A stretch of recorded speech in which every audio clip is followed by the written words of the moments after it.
Presidio sotto il Palazzo della Ragione dei lavoratori di DPS, società che gestiva 43 negozi a marchio Troni, ora chiusi dopo la dichiarazione di fallimento dell'azienda che contava in Italia oltre 800 dipendenti. I lavoratori coinvolti nella procedura in Veneto sono 75 famiglie che ad oggi sono senza la possibilità di andare a lavorare, senza la possibilità di percepire lo stipendio soprattutto. Da Zero Branco ad Albignasego e Conselve sono quindi partite le procedure di licenziamento al termine di un lungo calvario che aveva già sfiancato i lavoratori.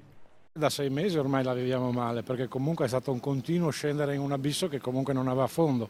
Adesso il fondo l'ha avuto. Siamo arrivati a una situazione che era paradossale, cioè stavamo nel negozio senza poter dare il nostro servizio. Negozi vuoti, gente che entrava e neanche chiedeva, usciva. A determinare il fallimento, spiegano dal sindacato, la crisi generale del settore dell'elettronica di consumo a causa dell'aumento del commercio online e di scelte aziendali poco lungimiranti.